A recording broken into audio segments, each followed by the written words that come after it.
Oh my gosh, you guys, look how soft and tender these are. Look at that. No more dry, tough sugar cookies. They do not have to be hard and dry to be decorated.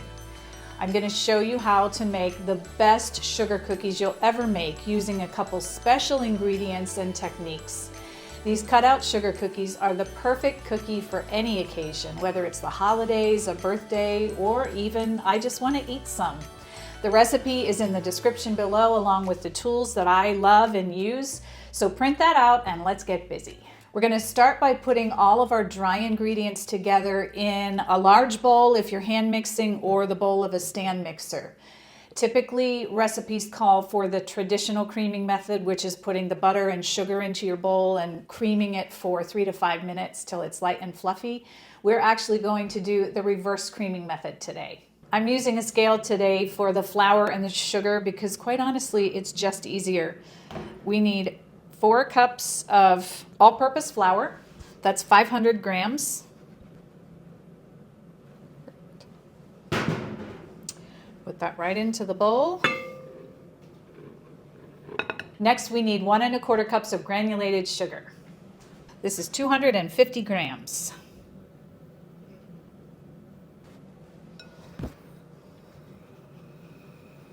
Now we're adding a 1/4 cup of light brown sugar in. This is 55 grams, and adding a little bit of light brown sugar in with the granulated helps with the moisture and chewiness of the cookie. Now we need some leaveners. I'm adding 2 teaspoons of baking powder, that's 8 grams. Next we're going to add 1 teaspoon of baking soda. This is 6 grams. Here's another secret weapon, cornstarch. I'm adding 1 tablespoon of cornstarch in. This is 8 grams. Cornstarch helps soften the proteins in the flour. Again, using the reverse creaming method, all of the things that we're doing here, we're trying to get a nice, soft, and tender cookie. Cornstarch is one way to do that. And also, when you add cornstarch, 2-3 days later, your cookies, you'll find they are still soft and moist. Now we're adding 1/4 of a teaspoon of, this is kosher salt. It's actually diamond crystal. This is 1.5 grams. This dissolves better. It's just lighter and it's less bitter. So that's why I use that. That's all the dry ingredients. Now we're just going to give this a spin. If you are hand mixing, you'll want to just whisk it really well to make sure you have everything nice and smooth.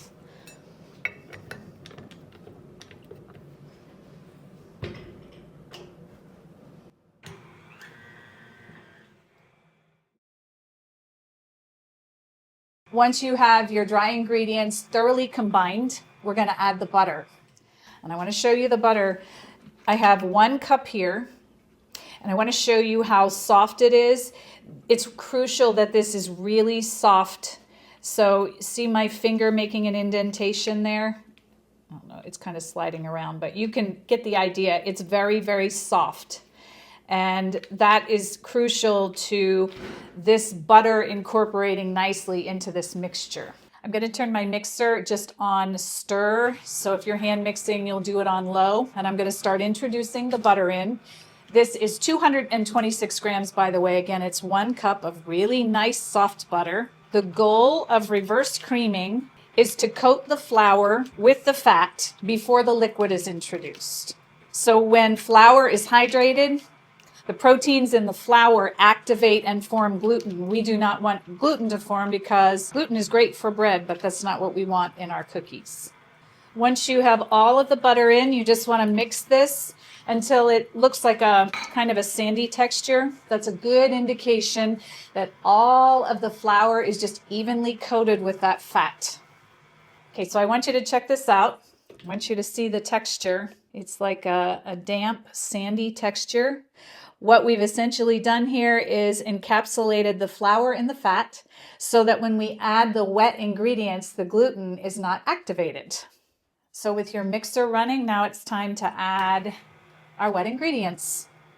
I have 2 large eggs here. I'm going to do 1 at a time. Just giving it like a 30 seconds or something like that, just to blend a bit. Then I will add the other. Next, we're going to add 8 ounces of sour cream. I got it in this nice little 8-ounce container, which I don't even have to measure. It's 227 grams. So we're going to add this sour cream in.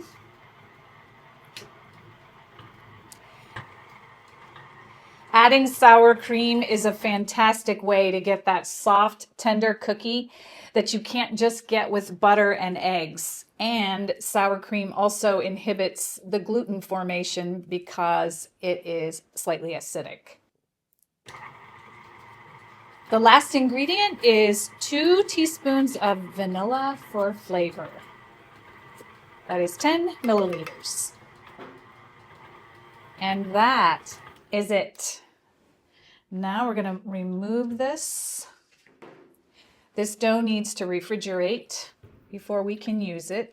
So after adding the vanilla, I gave it a good stir. I just kind of spun the dough all around. It is beautiful. It smells amazing. This is what it should look like. It's just nice and it's kind of sticky. This needs to refrigerate for about 4 hours before you can use it. If you're in a rush, you can always put it in the freezer for 1 hour.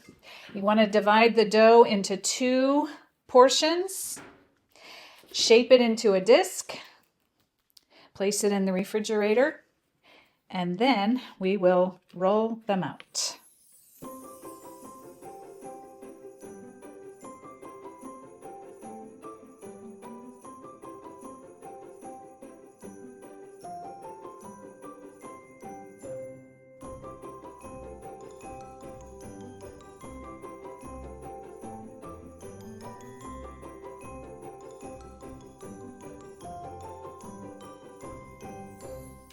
The dough is nice and chilled. It is ready to be rolled. I have some tools, things that I'm going to need right in front of me here. Flour for the surface. I have a pastry mat. I love these things. They keep all the mess in one spot. And at the end, you can just pick this thing up and take it right to the garbage can. I'm also using a rolling pin that has guide rings on it. This one is set for 1/4 inch or 6 millimeters. I would recommend rolling your dough out to about 1/4 inch. It's just the perfect thickness. These are super nice if you don't have one. They keep your dough all the same thickness, so your cookies are all the same. You don't have some underdone and some overdone while they're baking. So just a thought for you. So get this out. Flour your surface. And we are ready to roll.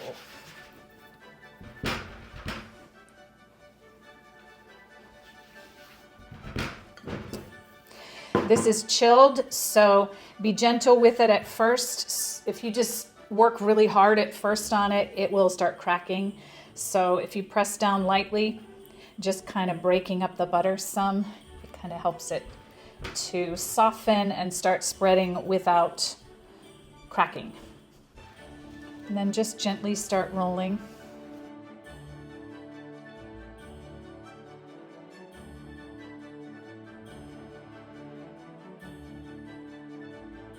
You want to roll this until your dough is 1/4 inch thick or 6 millimeters. Okay, so now we're going to have some fun just cutting out. I'm using some of my favorite cookie cutters. You want to put a bit of flour on your surface somewhere so that you can just kind of dip the cutters in. We want to make sure our cookie cutter doesn't stick and the dough releases from the cutter. Then I'm going to just put it directly onto my baking sheet.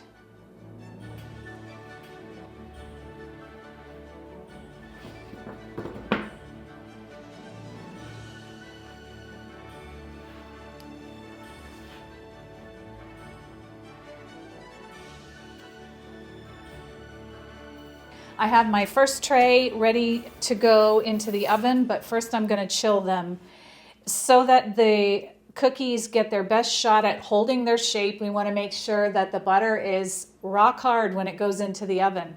So I'm actually putting this right in the refrigerator, right on the baking sheet. You should chill them anywhere from 15 minutes to 30 minutes, and then they go right into the oven on the cold pan. They hold their shape better, and they just turn out better all around. So I'm going to go ahead and put this first tray in the refrigerator.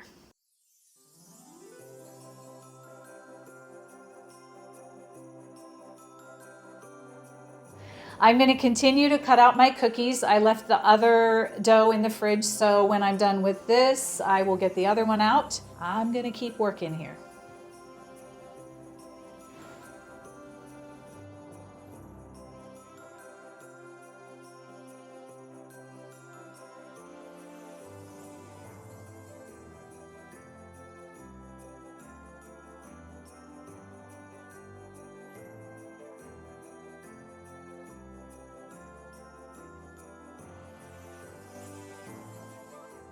So I'm in the middle of rolling and cutting and getting ready to bake, but I wanted to show you this before they go in the oven. If you want to just do sugars, I melted a little bit of butter, and I'm just going to brush that on the surface. There's my oven. Lightly brush that on.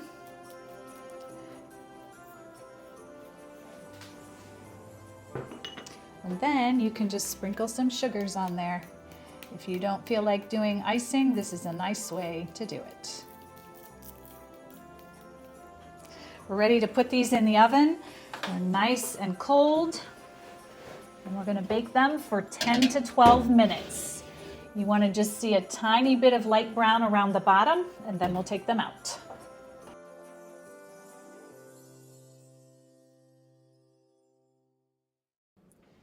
Cookies have been in for 11 minutes. They're nice, they're puffed up, they held their shape nicely. There's a tiny bit of golden brown around the bottom, and they spring back when touched. They are done.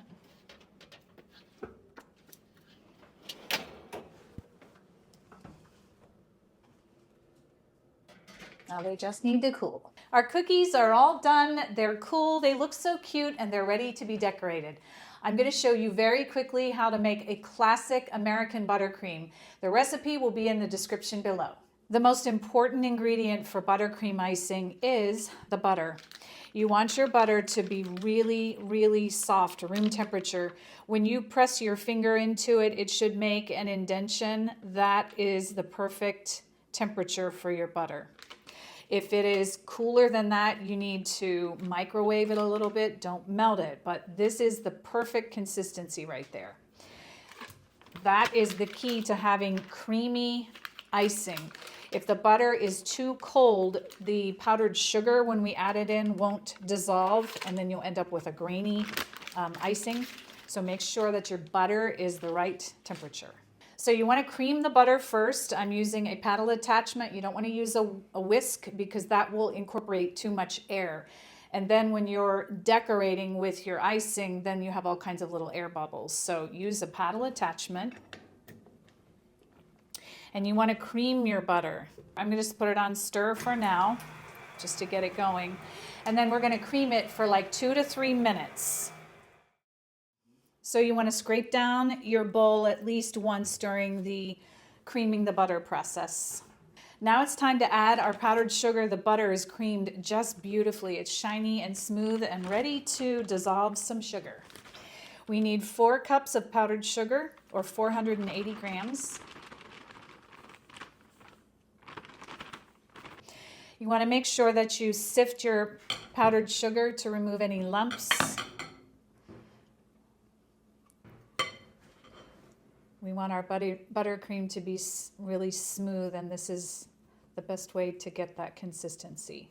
Okay, I'm adding a portion of the sifted powdered sugar into the butter here. Powdered sugar is messy. I have it everywhere. There's just no getting around that, I guess. I'm going to put that on the lowest mode so that it doesn't fly all over. Let it blend for about 2 to 3 minutes, and then continue adding the powdered sugar. After it has mixed for about 2 minutes, turn it down to low and add more powdered sugar in.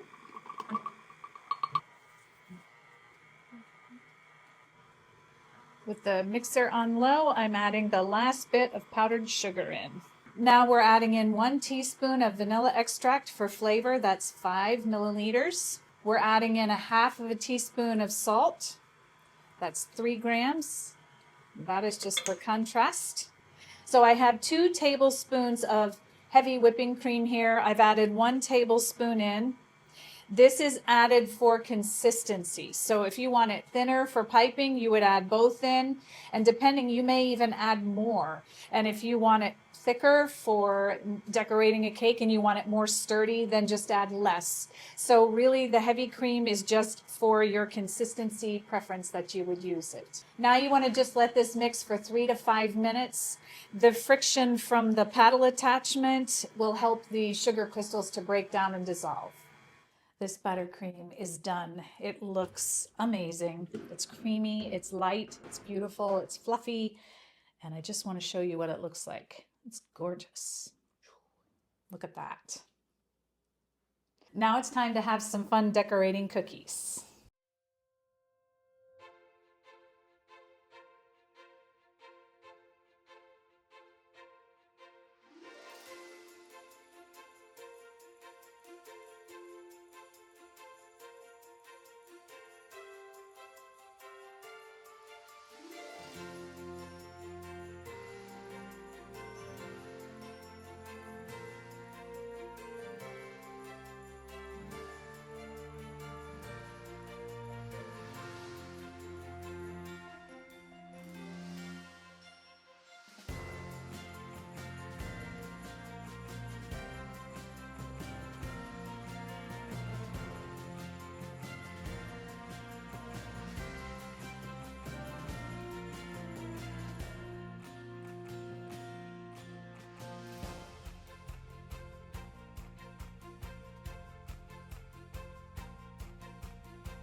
So let me just show you again, this is what I'm talking about. Look, they're bendy and they're delicious. You just learned how to make the softest, most tender, most delicious sugar cookie ever. You don't have to go back to those rock hard cookies. These are where it's at. So these were so fun to decorate. I love every single one of them. This is one of my favorite things to do. I hope you try these out and you do the very same thing. Now what's next? I have a whole playlist of cookies because I love cookies. So click on the box, it'll take you to my cookie playlist, and I would love to bake with you in the next video.